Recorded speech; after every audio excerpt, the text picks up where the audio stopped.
송실대학교 60대 총학생회 슈케치와 함께하는 온라인 토크 콘서트 랜선 교양 수업을 듣고 계십니다. 본행사는 최소한의 스텝으로 발열 체크와 명단 작성을 실시하고 있으며 더불어 마이크 커버 교체와 소독을 통해 감염 우려를 최소화하고 있습니다. 또한 본행사의 모든 저작권은 송실대학교와 컬처다이브에 있으며 본 방송의 녹화 행위는 법적 제재를 받을 수 있음을 알려드립니다. 네, 1교시는 포스트 코로나 청년의 방향성을 주제로 샌드박스 이필성 대표님과 이야기를 나눠봤습니다. 이번 2교시는 인문계열도 쉽게 활용할 수 있는 빅데이터를 주제로 2020 트렌드노트의 저자 다음소프트 염한결 연구원과 이야기를 나눠보겠습니다.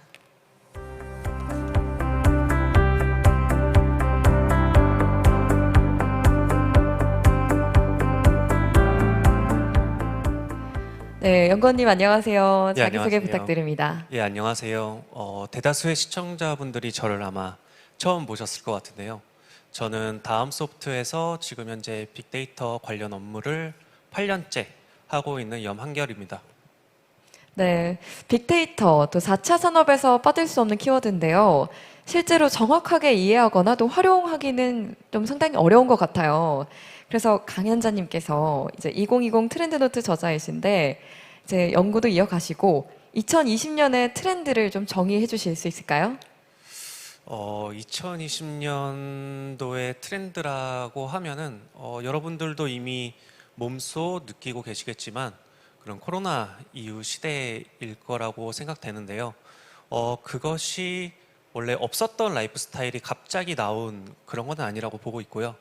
기존에 있었던 그런 트렌드들이 더욱더 가속화된다라고 생각을 하고 있습니다. 그래서 예를 들면은 사회적 거리두기 같은 걸로 인해서 사람들이 혼자 하는 생활의 그런 시간들이 늘어나고 있는데요.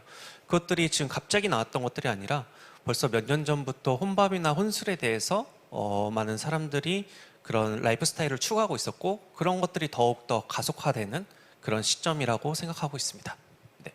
네, 그럼 인문계열도 쉽게 활용할 수 있는 빅데이터를 주제로 다음 소프트 염한결 연구원님의 강연을 시작해 보도록 하겠습니다. 잘 부탁드립니다. 네.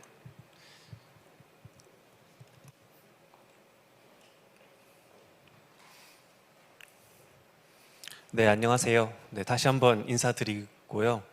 저는 오늘 여러분에게 어떠한 막 그런 깊은 강연을 말씀드리기보다는 좀 더 요즘 다 빅데이터 하고 있는데 과연 빅데이터라는 게 정말 무엇인지 아니면은 그 빅데이터 시대에서 우리들은 어떠한 직업을 선택할 수 있고 어떠한 일을 할 수 있는지에 대한 좀 더 실용적인 또 여러분들의 미래와 진로에 대한 방향성을 제시할 수 있는 그런 시간을 정말 잠깐 갖겠고요. 그 뒤에 좀 더 여러분들과 많은 대화를 통해서 저의 직업을 소개해드리고 또는 빅데이터 관련된 일들은 무엇이 있는지에 대해서 좀 더 설명드리는 시간을 갖도록 하겠습니다. 그래서 여러분들 분명 빅데이터라는 거는 너무 많이 들어보셨을 거예요. 그래서 이제는 뭐 4차 산업혁명 또 빅데이터라는 것 자체가 뭔가 좀 지루한 그런 콘텐츠가 됐음에도 불구하고 그러면 나는 그 시대가 왔을 때 어떤 일들을 할 수 있는 거지? 아니면은 나에게는 빅데이터 시대가 무엇이지? 라는 고민들을 할 수도 있을 것 같은데요. 일단 그래서 빅데이터라는 것이 무엇인지 설명드리기에 앞서서 데이터라는 것이 뭔지 먼저 설명을 드리도록 하겠습니다. 데이터의 사전적 정의는 의미 있는 정보들의 모든 자료들을 의미하고 있습니다. 그래서 예를 들면은 어떠한 주변에서 쉽게 느낄 수 있는 소음이 있죠.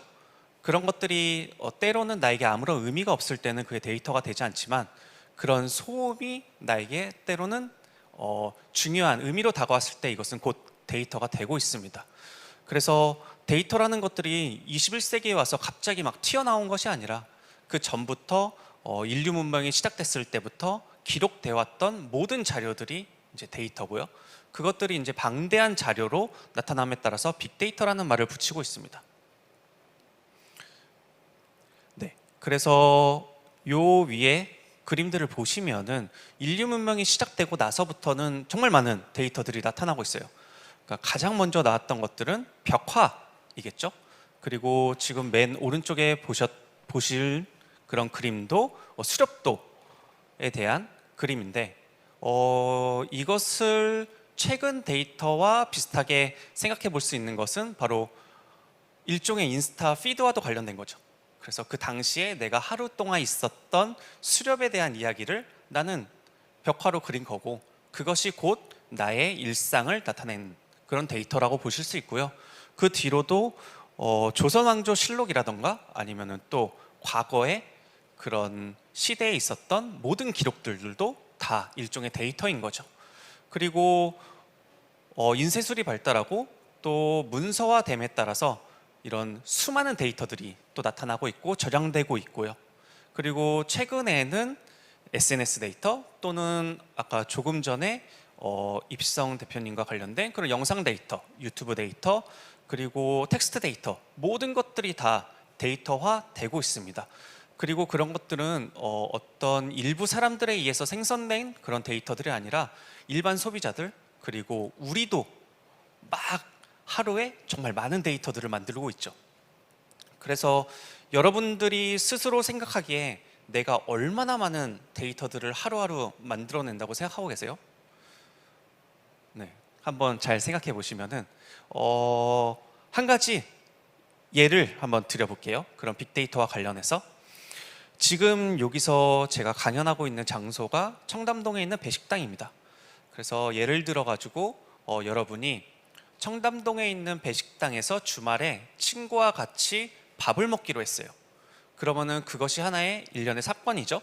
그 사건으로까지 가기 위해서 여러분들이 얼마나 많은 데이터를 만든다고 한번 상상해 보세요. 그래서 친구와 일단 주말에 우리 같이 한번 만날래? 라고 카톡을 보냅니다. 그러면 그것도 일종의 데이터화가 되는 거죠. 그리고 그 이후에 그럼 청담동에서 어떤 곳을 갈까? 친구와 어떤 맛집을 가볼까? 라고 네이버에다가 검색을 해봅니다. 그러면 그것 또한 다 검색 데이터를 생성하게 됩니다. 그리고 친구와 약속을 잡고 청담동을 향해 가기 위해서 집 앞으로 나와가지고 버스를 타고 지하철을 타면서 교통카드를 다 찍어보죠. 그런 거는 또 이제 교통 데이터로, 모든 것들이 카드 데이터로 다 남게 됩니다. 그리고 그 이후에 친구와 이야기를 하고, 그리고 맛있게 배식당에서 맛있는 음식을 먹고 그 뒤에 나가면서 카드로 결제를 하죠. 그러면 이거는 또 지출 데이터, 카드 데이터로 다 남게 됩니다. 그리고 이후에 여러분들이 집에 가거나 아니면 그 자리에서 인스타에다가 피드를 올리죠. 배식당의 음식들 너무 맛있어, 친구랑의 오늘 하루 너무 재밌었어 라는 것들을 올리면은 그것들은 다 사진의 이미지 데이터가 되고, 그리고 텍스트 데이터로 남게 됩니다. 그러면은 그 데이터들을 가지고 많은 기업들이나 또는 그 데이터를 원하는, 그 데이터를 통해서 새로운 인사이트를 얻고자 하는 그런 기관들에서 그것들을 다 분석을 하고요. 그것들이 새로운 아이디어나 또는 새로운 상품을 출시할 때 그런 데이터들을 쓰게 됩니다. 그래서 저희 회사에서는 주로 텍스트 데이터 그리고 소셜 데이터에서 나오는 그런 데이터들을 활용하고 있고요. 여러분들이 직접적으로 남기시는 그런 네이버 블로그라던가 또는 인스타그램 피드라던가 또는 트위터라던가 거기서 나타나는 모든 텍스트 데이터를 수집하고 있습니다. 그래서 지금 뒤에 보시는 그런 차트가 하루에 수집되는 양들을 어느 정도인지를 가늠해 보실 수 있고, 대략적으로 한 하루에 매일매일 1000만 건 이상의 데이터들을 다 수집을 하고 있고요. 그거를 통해서 그 데이터들을 정량화하고 그리고 가공하고 그거를 분석을 해서 또 새로운 인사이트들을 도출하는 역할을 하고 있습니다.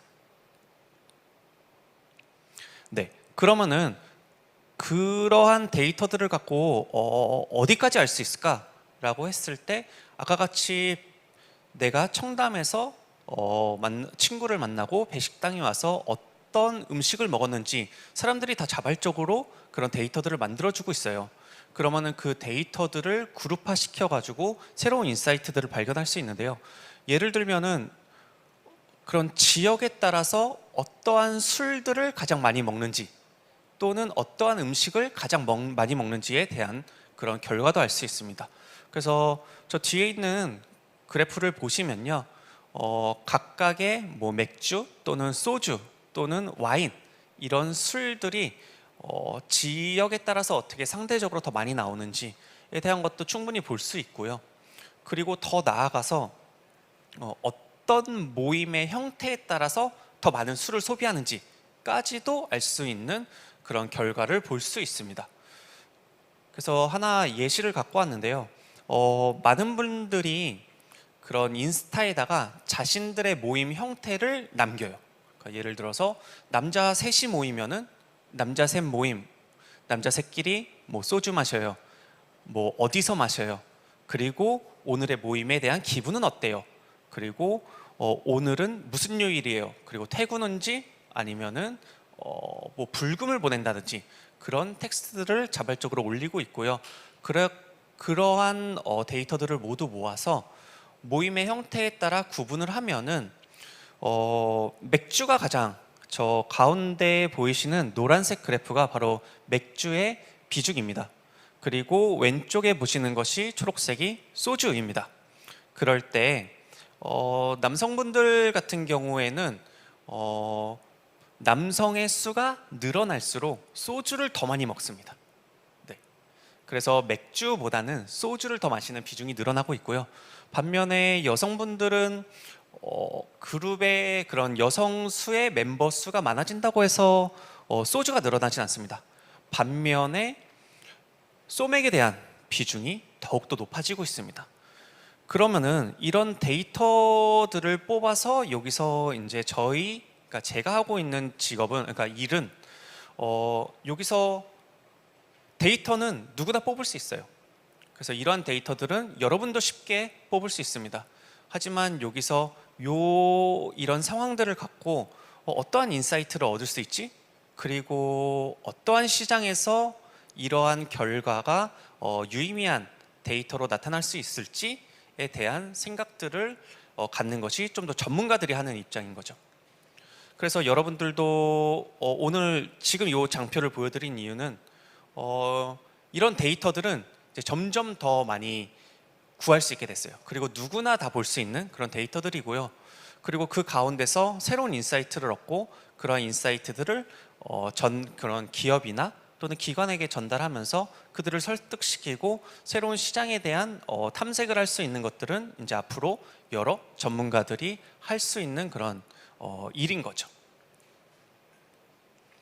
그래서 오늘 또 이제 숭실대 학교 여러분들과 많은 대화를 나누려고 하다 보니까 여기 오기 전에 잠깐 숭실대와 맛집에 대한 데이터를 한번 뽑아봤는데요.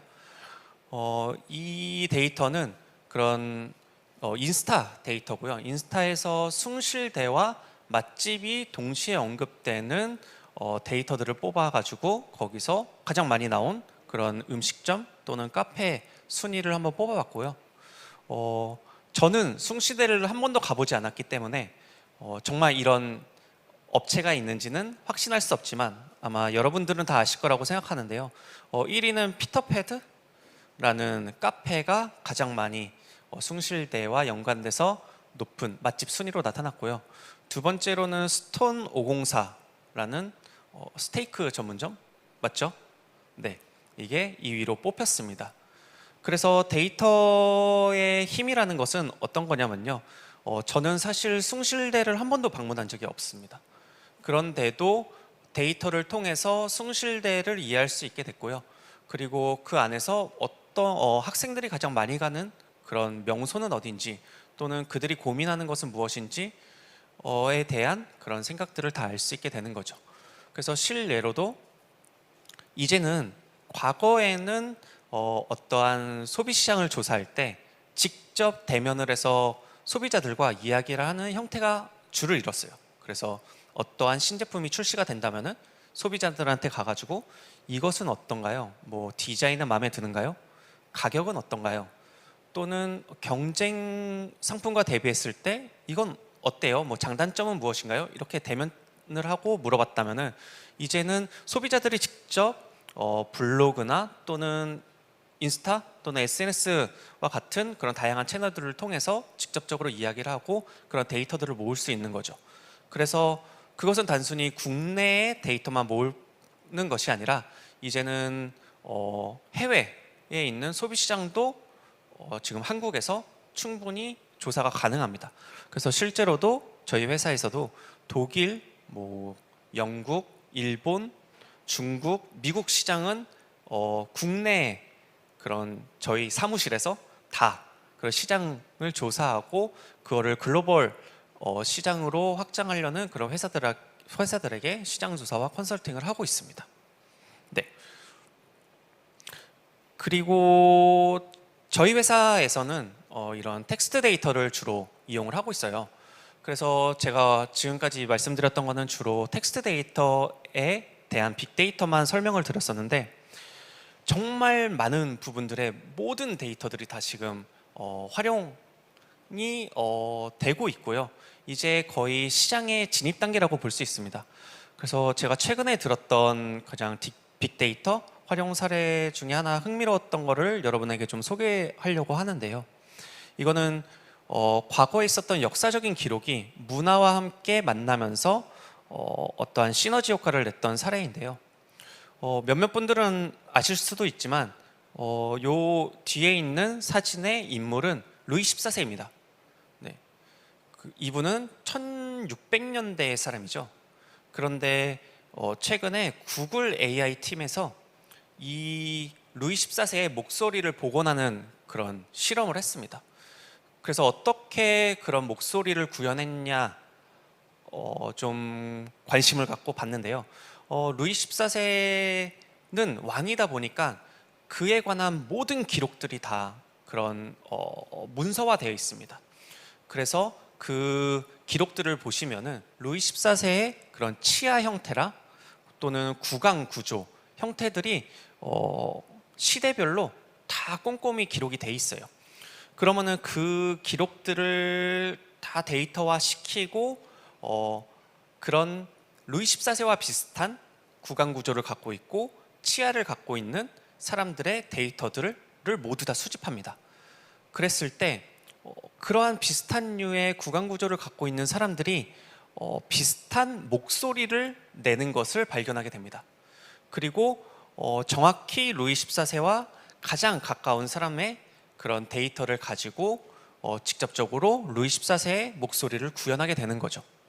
이런 것들도 또 빅데이터의 힘이라고 볼 수 있는 거예요. 그러니까 기존에 있었던 그런 데이터들을 의미 있게 가져오고 그 안에서 새로운 시도를 하고 그것이 결국 루이 14세의 목소리를 직접 들은 사람들은 단 한 명도 없지만 지금 이 시대까지 살아남은 사람은 하지만 그와 가장 비슷한 목소리를 구현해냈고 그것을 의심하는 사람들은 한 명도 없다라는 거죠. 그렇기 때문에 이러한 빅데이터에 대한 힘은 점점 커지고 있고요. 하지만 아직까지 그 시장이 너무 초기 단계라서 관련된 업들은 정말 많이 나타날 것으로 예상하고 있습니다. 네, 그래서 이것은 이제 여러분에게 저희 회사 서비스이긴 한데요. 막 홍보일 수도 있고 하지만 여러분들이 데이터는 그러면은 전문가들만 처리할 수 있는 건가? 아니면은 데이터를 구하기가 너무 힘든가? 라는 생각들을 많이 하실 거예요. 그런데 이제는 정말 아예 데이터가 거의 공공재가 될 정도로 많은 부분에서 여러분들이 데이터를 얻을 수 있습니다. 그래서 저희 회사 서비스에만 가셔도 여러분들이 쉽게 요거를 이용하실 수 있고요. 지금 요 그래프는 스타벅스를 검색했을 때 그것이 SNS에서 얼마나 많은 언급이 일어났는지에 대한 추이를 쉽게 보실 수 있는 겁니다. 네. 그리고 그거와 관련된 연관어 또는 감성 연관어들도 누구나 쉽게 보실 수 있고요. 저희 회사뿐만 아니라 정말 많은 회사에서 이제는 데이터를 제공하고 있고 여러분들이 구글 트렌드나 이런 기타 트렌드 관련 서비스만 보셔도 여러분들은 이제는 너무 쉬운 데서 데이터들을 얻을 수 있어요. 하지만 거기서 중요한 것은 단순히 데이터를 얻는 것뿐이 아니라 거기서 멈추는 것이 아니라 그것들을 통해서 어떠한 인사이트를 얻는 것이 이제 능력이 되는 거죠. 그래서 여러분들도 정말 새로운 지금 이제 빅데이터 시대가 도래했을 때 그 데이터들을 통해서 어떠한 인사이트를 뽑을 수 있을지 또는 어떠한 창의적인 생각을 할 수 있는지에 대한 것이 핵심이 되고 있습니다. 그래서 제가 직접 했던 프로젝트 하나를 좀 설명해 드리려고 하는데요. 제가 하는 일을 조금 더 구체적으로 설명을 드리면은 저는 아까 같이 텍스트 데이터들을 가지고 거기 안에서 인사이트를 뽑아내고 그것을 기업들에게 주로 컨설팅하는 역할을 하고 있는데요. 실례로 이거는 영화관에 관한 프로젝트였습니다. 그래서 지금 현재 큰 영화관 브랜드는 3개죠. 네. 그러면은 여러분들이 그 영화관 브랜드를 선택하는 기준은 무엇인가요? 그러니까 저희가 이 프로젝트를 진행하기 전에는 단순히 우리 집 앞에 있는 영화관 또는 내 약속 장소에서 가장 가까운 영화관을 선택하는 그런 형태를 보였어요. 그리고 그것을 선택하는 기준이 바로 접근성이라는 것은 대부분의 이유가 브랜드마다 차이가 없었어요. 일단 같은 대부분 비슷한 그런 좌석들이고 영화관 사이즈도 비슷하고 거기서 판매하는 음식도 비슷하고 네. 그렇기 때문에 더 영화관의 수가 많은 곳이 당연히 점유율도 가장 높았고요. 그리고 가장 유명한 장소에 있었던 영화관 또는 사람들의 방문이 잦은 그런 핫플레이스에 있는 영화관들이 더 관객 수가 높은 형태만을 보이고 있었어요. 그래서 좀 더 데이터를 자세히 들여다봤더니 가장 큰 핵심적인 문제는 이 영화관은 내가 찍을 것이 없다라는 거가 가장 큰 문제였습니다. 어떠한 핫플레이스를 방문하면은 요즘 많은 소비자들은 그 핫플레이스에 내가 있었다라는 것을 인증하고 그것을 공유하고 싶은 니즈가 가장 크게 나타나는데요. 영화관은 그런 콘텐츠를 찍을 수가 없는 거죠. 그 이유는 바로 저작권 문제가 컸기 때문에 유일하게 찍을 수 있는 것은 내가 그곳을 방문했을 때 영수증으로 나타나는 그런 티켓만을 찍어서 공유할 수가 있었습니다. 그래서 그런 언맷 니즈들을 저희가 발견을 했고 그것을 한 모 영화관에게 제안을 했죠. 그래서 영화관의 핵심은 분명 컨텐츠일 수도 있지만 거기서 어떠한 인증거리를 남길 수 있는 것도 소비자들이 그 브랜드를 선택하는 중요한 기준이 될 것이다 라고 해서 꼭 찍을 거리 그리고 예쁜 인증거리를 제공하라는 것을 제안합니다. 그리고 바로 그 이후에 한 영화관이 이 아이디어를 받아들이고 새로운 상품을 만들게 되죠. 많은 분들이 아시겠지만 여기 바로 오리지널 티켓이라는 건데요.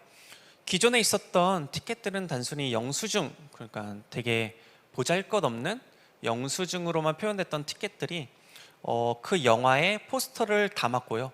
이것이 곧 소유하고 싶은 그런 거리를 만들었고 인증할 수 있는 그런 컨텐츠를 만들었습니다. 그래서 최근에 있었던 다만악에서 구하소서라는 영화 컨텐츠도 이런 오리지널 티켓으로 구현되게 됐고요. 이것이 사람들이 소장할 수 있는 거리를 만들게 됩니다. 그래서 실제적으로도 이 영화관의 멤버십 가입자 수는 크게 늘게 되고 이 티켓이 출시되는 시점에서는 좀 더 점유율 또한 살짝 변화하는 그런 추세를 보이게 되는 거죠. 그래서 앞으로 여러분들이 빅데이터 시대에서 기존에 없었던 일들을 많이 경험하실 거예요. 아직까지 저는 이러한 일들을 하고 있지만 또 다른 데이터를 통해서는 새로운 일들 또는 새로운 부가가치를 창출하는 일들이 지속적으로 나오고 있고요. 마지막으로 여러분들에게 하고 싶은 말은 일단 데이터라는 것이 어떻게 평가를 받고 있냐면은 원유의 가치와 맞다고 생각을 하고 있습니다. 저뿐만 아니라 많은 전문가들이 오늘날의 데이터는 이제 원유화 똑같다라고 하고 있고요. 그 원유를 어떻게 정제하냐에 따라서 새로운 부가가치가 창출되고 있고요. 지금은 원유가 정제되고 쓰이고 있는 바로 초기 단계 시장인 거죠.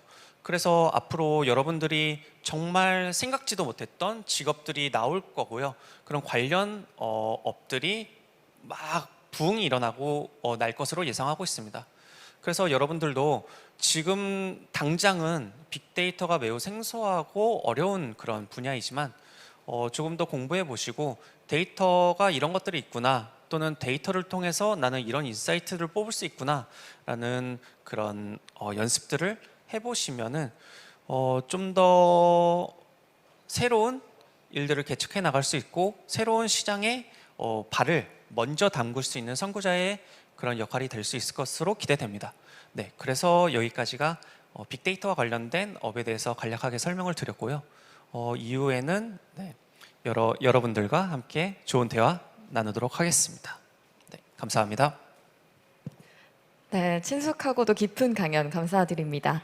이제 바로 Q&A 시간을 가져보도록 할 텐데요. 사전에 학우부 여러분들이 온라인으로 질문해 주신 것을 바탕으로 이제 질의응답을 이어가도록 하겠습니다.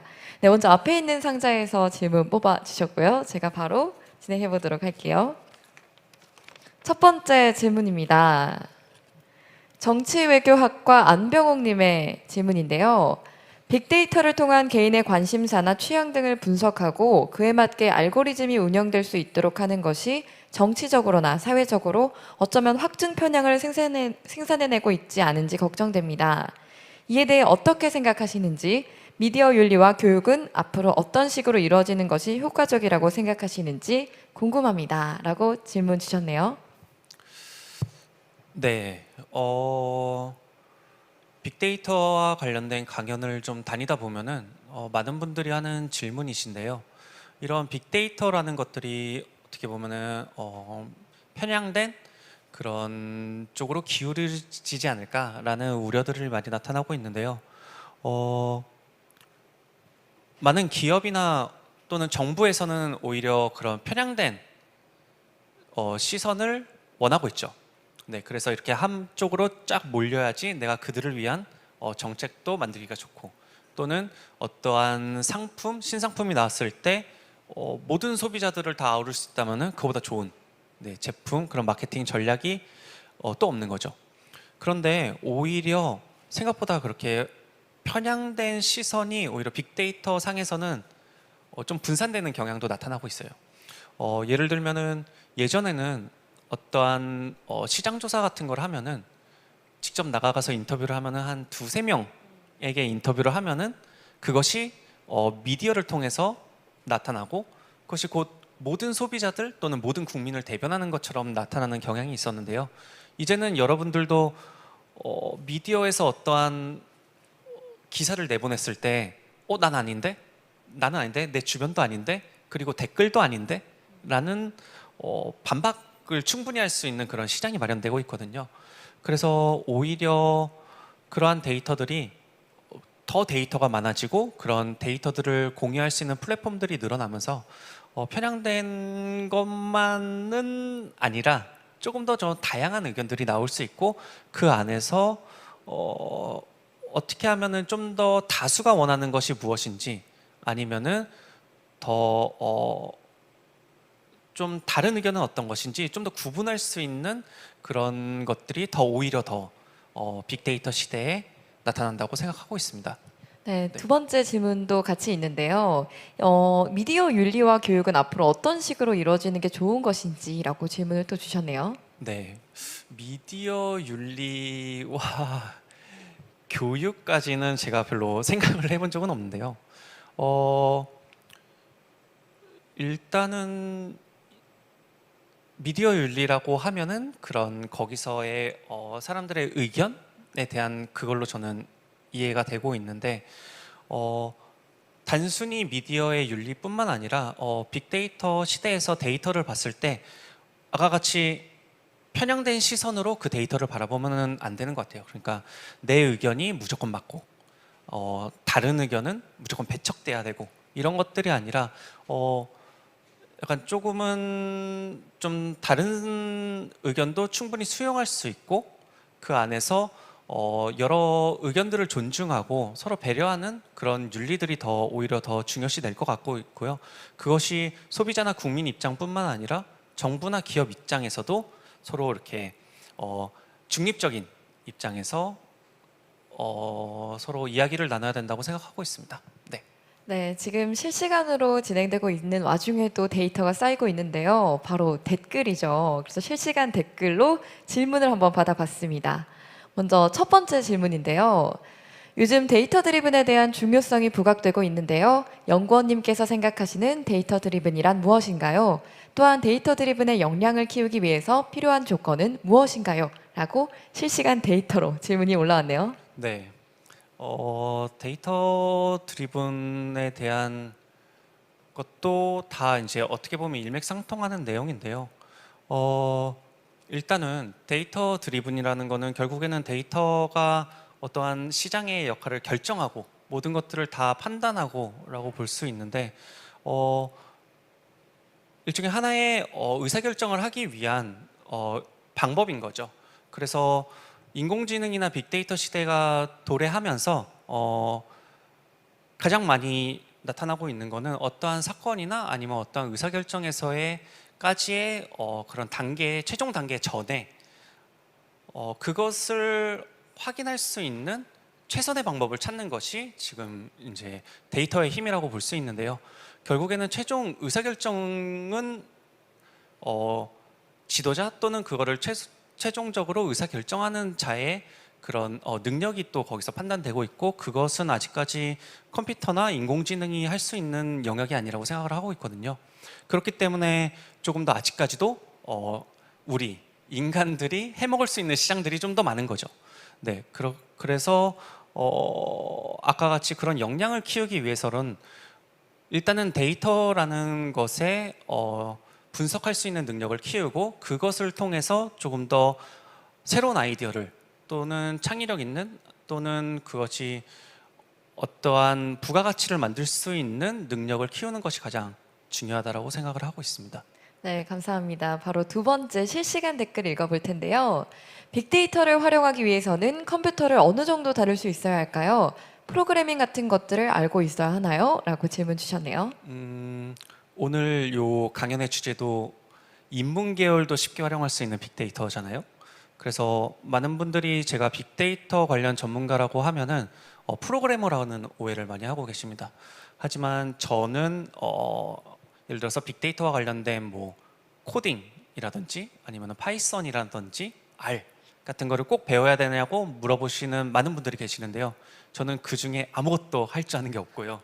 네, 전혀 프로그래밍과 관련된 또는 이공계 계열과 관련된 지식이 거의 전무하다고 보시면 됩니다. 네, 그런데 이런 빅데이터와 관련된 업에서는 각자의 또 전문 분야들이 나눠져 있어요.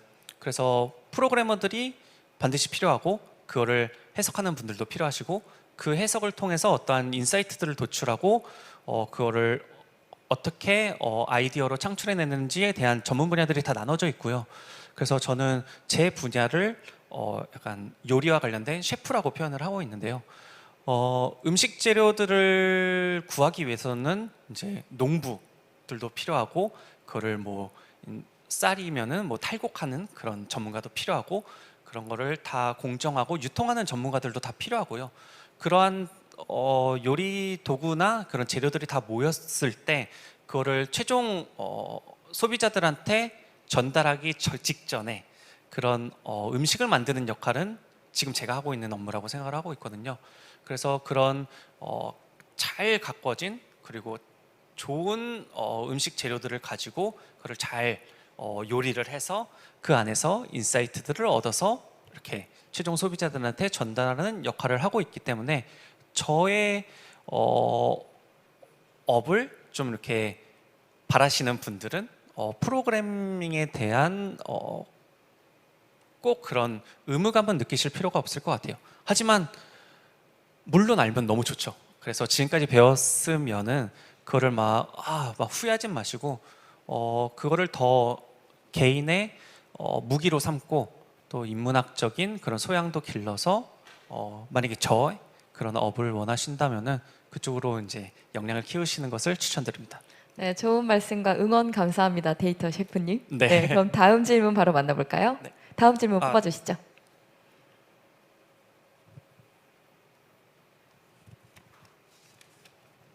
네, 다음은 익명으로부터 온 질문입니다. 제4차 산업혁명 시대가 도래하면서 수많은 분야에서 빅데이터를 활용한 연구와 활동이 진행되고 있는데요. 혹시 현재 한국 사회에서 낯선 연구자님께서 생각하시는 빅데이터를 활용한 독특한 분야가 있다면 궁금합니다. 빅데이터를 통한 그런 성공 사례들이 요즘 정말 많은데요. 그런 사례들은 인터넷을만 찾아봐도 정말 많이 이뤄지고 있고요. 제가 최근에 가장 흥미롭게 봤던 그런 빅데이터 관련 성공 사례는 아까 말씀드렸던 루이 14세의 목소리를 구현한 거고요. 그것이 빅데이터 시대에 새롭게 떠오른 데이터들만 갖고 어떠한 그런 결과물을 만들어낸 게 아니라 기존에 있었던 자료들을 가지고 그 데이터들을 갖고 새로운 기술을 접목시켜 가지고 새로운 결과물을 만들어냈다는 게 매우 흥미로웠거든요.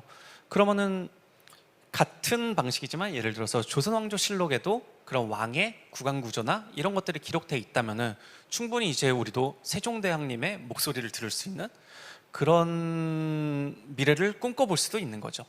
네, 그래서 아직까지는 정말 그런 기존에 있었던 데이터, 아까 제가 그런 원유라는 표현을 했었는데 데이터들은 정말 많아요. 하지만 그거를 어떻게 활용할지에 대한 것은 아직 정말 시작 단계이거든요. 그래서 지금 이렇게 반짝거리는 아이디어를 갖고 계시는 그런 대학생 여러분들이 이 데이터를 갖고 이런 산업과 연결시켜서 이런 시장을 만들어내는 건 어떨까라고 생각할 수 있는 그런 무궁무진한 아이디어가 나올 수 있는 시장이고요. 그것이 어떻게 보면은 유튜브도 같은 거죠. 기존의 미디어, 그런 대형 미디어가 장악하고 있었던 그런 방송 콘텐츠들을 이제 새로운 기술이 나타나면서 내가 1인도 충분히 그거를 만들 수 있고 그것이 이제 시장으로서 활성화되면서 지금 정말 많은 크리에이터 분들이 나오시잖아요. 그거와 같은 거라고 생각하시면 됩니다. 그래서 정말 무한한 가능성이 있기 때문에 많은 분들이 도전해 보시는 것을 추천드리고 있습니다. 네, 이 대답을 통해서 빅데이터를 생각하면 또 이제 설레하는 분들이 많으실 거라고 생각합니다. 이제 곧바로 세 번째 질문 만나볼까요?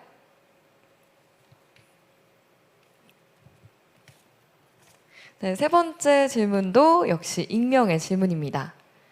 현재 전공은 문예창작이지만 IT 기획자를 꿈꾸고 있습니다. 하지만 코딩 실력도 디자인 능력도 기업에 대한 이해도 다른 전공에 비해 부족한 것만 같습니다. 일단 코딩과 디자인 실력을 기른 뒤 웹 기획자부터 천천히 시작해 보려고 하는데 인문 계열이자 예술 계열 출신으로서 어떤 강점을 살려야 IT 업계에서 살아남을 수 있을까요? 라고 질문 주셨네요. 이것 역시 계속 그러니까 많은 분들이 정말 가장 궁금해하시는 부분인 것 같은데요. 아까와 같은 어떻게 보면 좀 비슷한 질문인 것 같은데 그런 프로그래밍적인 실력은 있으면 무조건 좋죠. 하지만 저는 필수적이라고는 생각하지 않고 있고요. 또 그런 예술 부분에서도 지금 빅데이터가 많이 활용되고 있는데 예를 들면은 넷플릭스의 그런 하우스 오브 카드 같은 경우에는 그 감독부터 주연 배우까지 다 데이터를 통해서 캐스팅을 진행했거든요. 그래서 넷플릭스에서 그 사용자들이 가장 좋아하는 감독은 누구인지 그리고 좋아하는 배우는 누구인지를 데이터로 다 확인을 했고 거기서 케빈 스페이시가 아마 주연이었을 텐데 그 사람이 나온다라면은 일단은 무조건 성공하겠구나 라는 확신을 얻고 그 캐스팅을 진행했고 실제로도 하우스 오브 카드는 대박을 쳤죠. 네, 그런 분야에서까지도 이제는 데이터들이 다 활용되고 있고요. 충분히 문해 쪽 또는 디자인 쪽 부분에서도 충분히 활용될 수 있을 거라고 생각을 하는데요. 개인적인 추천은 정말 그런 프로그래밍적인 뭐 코딩 이런 것 말고 오히려 더 그런 제공되는 그런 데이터들을 직접 확인해 보시고 그 안에서 나는 어떠한 일을 하면 좋을까라고 한번 좀 생각해 보시고 주변 그런 같은 꿈을 꾸시는 분들과 좀 토론도 해 보시고 하는 것이 더 좋은 방법이라고 생각하고 있습니다. 네, 좋은 답변 감사합니다. 다음으로 네 번째 질문 바로 만나볼게요.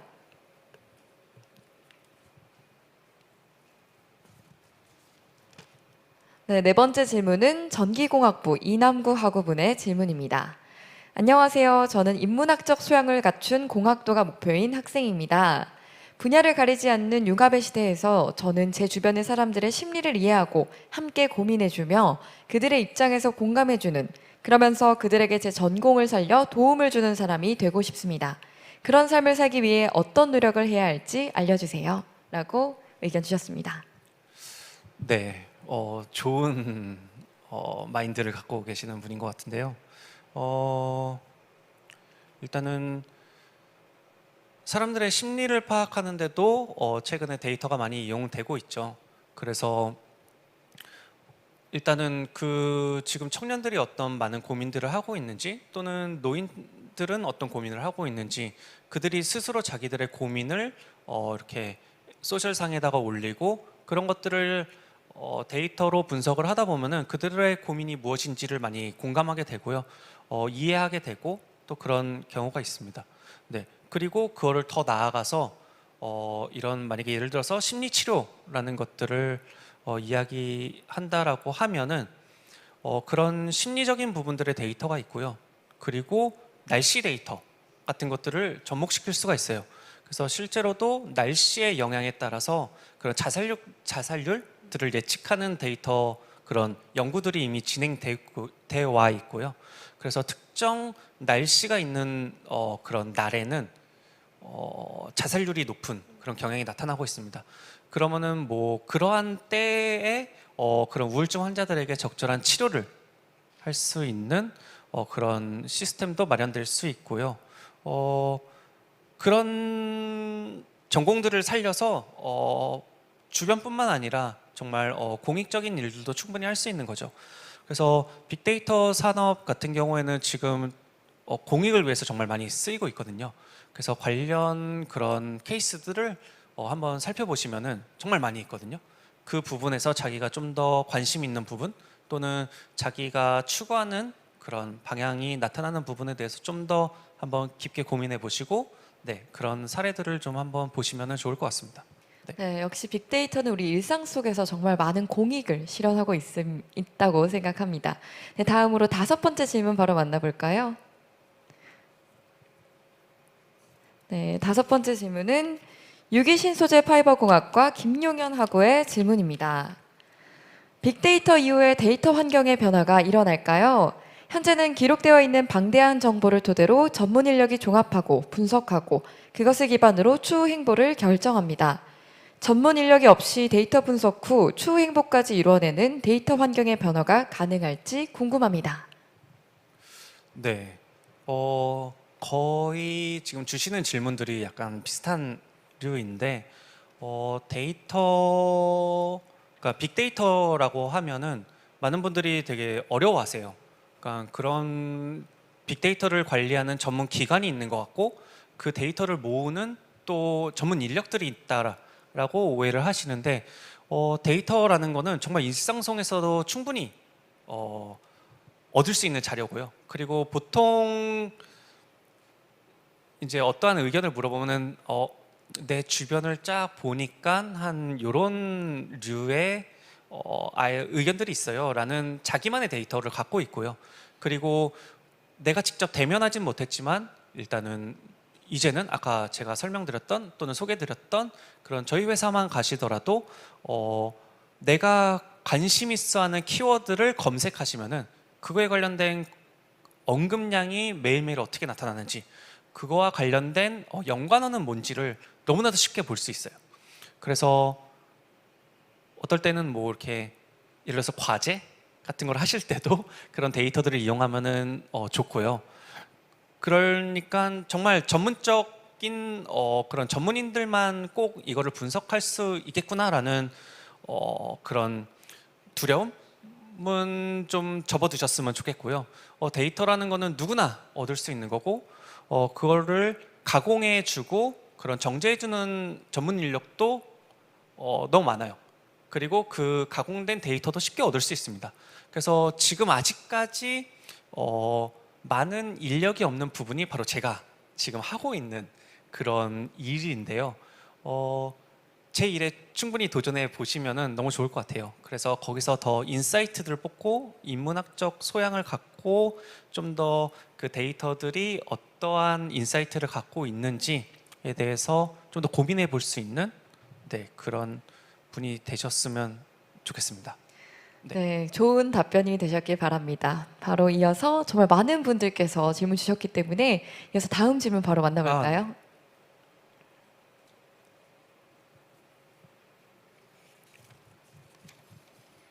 네, 다음 질문은 익명의 질문입니다.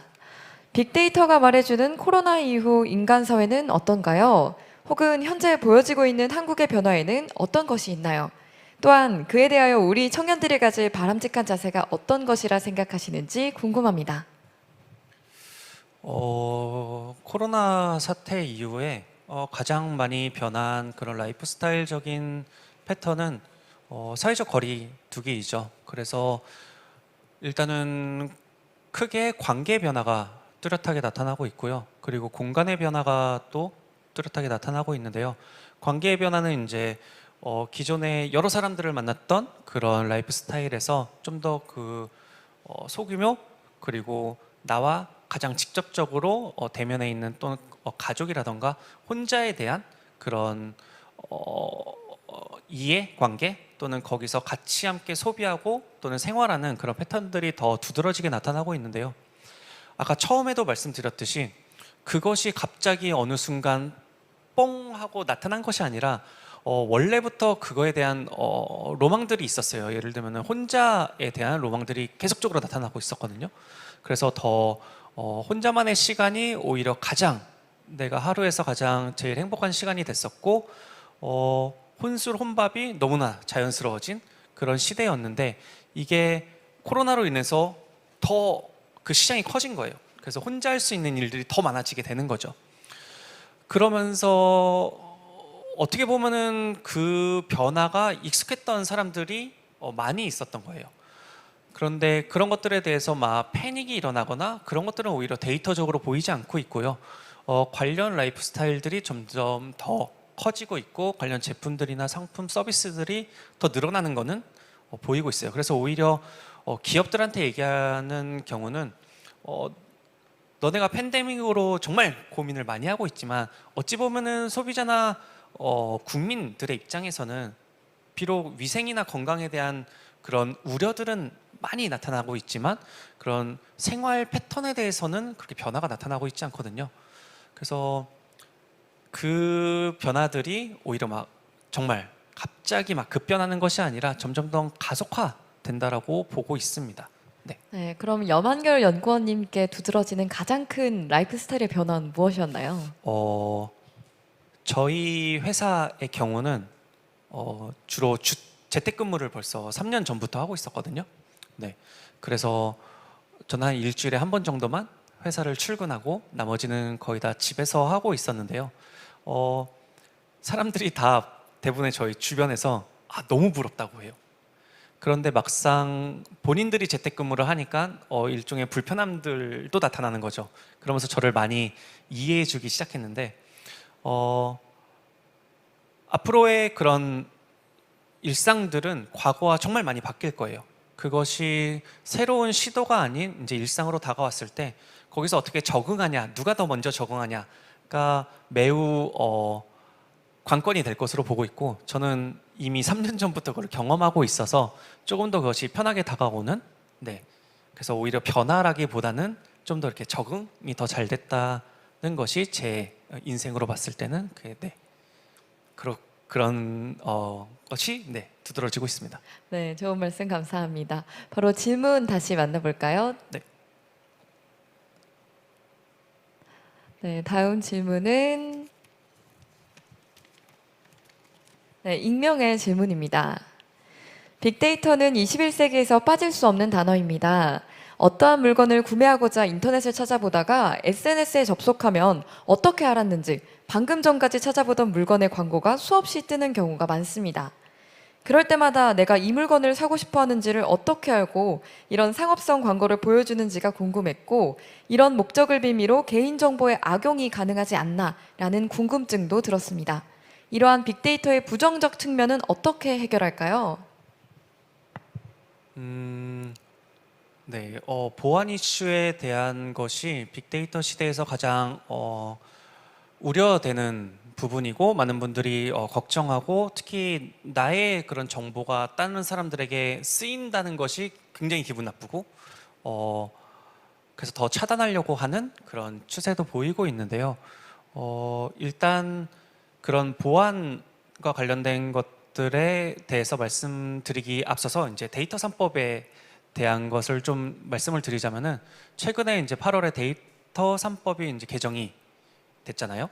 그 중에서도 개인정보보호법이라는 것이 있는데, 그 많은 분들이 아시겠지만 조금 간략하게 설명을 드리면은, 기존에 있었던 개인 정보를 세 가지로 분류를 하게 됩니다. 그래서 그게 개인 정보, 그리고 익명, 가명으로 나타나게 되는데요. 개인 정보라는 것은 누군지 식별 가능한 그런 정보예요. 그래서 예를 들면은 지금 뭐 30대 저는 수원을 살고 있는데, 수원에 사는 남성 뭐 염한결까지 나오는 것이 개인 정보이고요. 그리고 그 뒤에 익명은 개인이 누군지를 식별할 수는 없는 그런 정보예요. 예를 들면은 30대 수원 사는 남성인 거죠. 그러면은 그 정도의 정보는 현재 공유될 수 있게 그렇게 법이 개정됐는데요. 저희도 아까 보시면은 인스타그램 같은 경우에도 이런 비공개로 해놓은 데이터들은 절대로 가져갈 수가 없습니다. 그래서 이런 전체 공개만 된 데이터들을 활용할 수 있는 거고요. 그리고 그 데이터들은 여러분들이 해시태그를 검색했을 때, 또는 네이버 블로그 같은 경우에는 내가 원하는 정보를 입력했을 때 일반 소비자들이 또는 일반 사람들이 볼 수 있는 정보에 한해서만 그걸 활용하고 있습니다. 그래서 예를 들면 페이스북 같은 경우에는 그런 정보들이 친구 공개에서만 볼 수가 있어요. 그렇기 때문에 저희뿐만 아니라 어떠한 그런 업체에서도 그 정보는 활용할 수가 없는 거죠. 그리고 또 어떤 부분에서는 일단 소셜 데이터이기 때문에 개인정보에 대한 더 이슈에 민감한데요. 예를 들면은 여러분들이 많이 쓰시는 그런 내비 어플 중에 티맵 같은 경우도 여러분들의 데이터가 다 들어가는 거죠.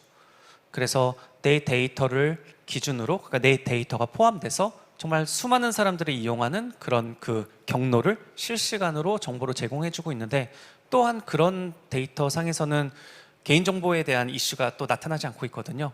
그래서 그런 것들은 어떻게 보면은 개인정보와 그 개인정보를 제공함에 있어서 내가 얻을 수 있는 그런 정보에 대해서 양날의 검인데, 악어와 악어새 같은 그런 관계인 거죠.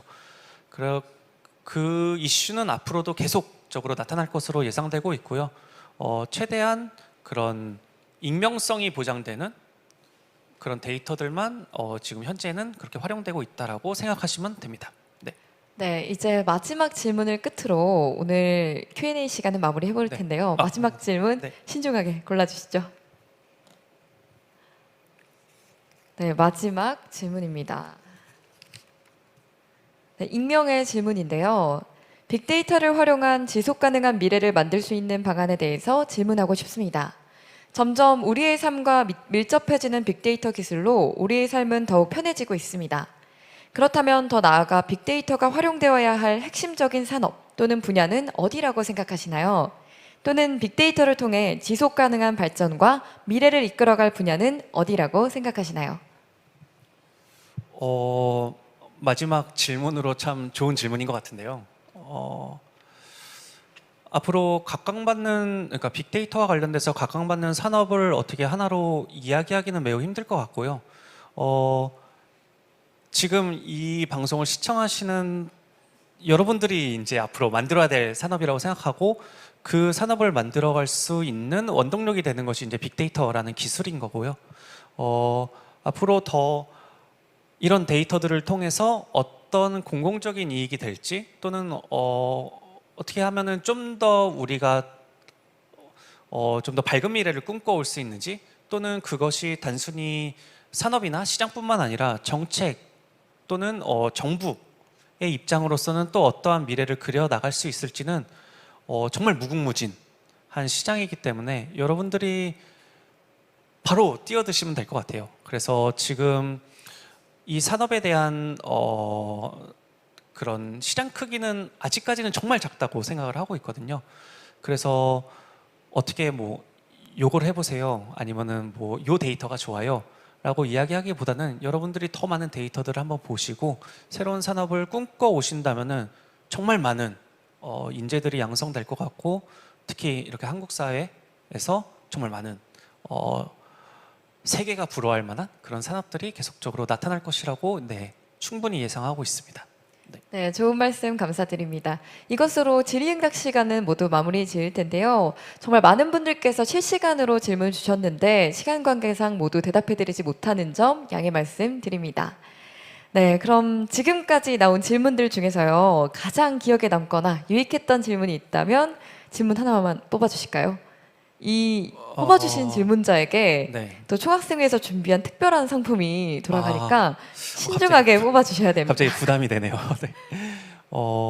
정말 근데 예상했던 것보다 너무 좋은 질문들을 많이 해주셔가지고 좀 개인적으로 깜짝 놀랐고요. 그 가운데서도 좋은 질문 플러스 제가 응원하고 싶은 분에게 좀 드리고 싶은데요. 아까 그 심리, 다른 사람의 이야기들을 공감해 주고 싶고 그 안에서 아까 여기 있습니다. 그리고 제 전공을 살려 도움을 주고 싶다라는 분에게 좀 더 응원의 그런 메시지를 드리고 싶습니다. 네, 전기공학부 이남구 학우분께 큰 응원 부탁드립니다.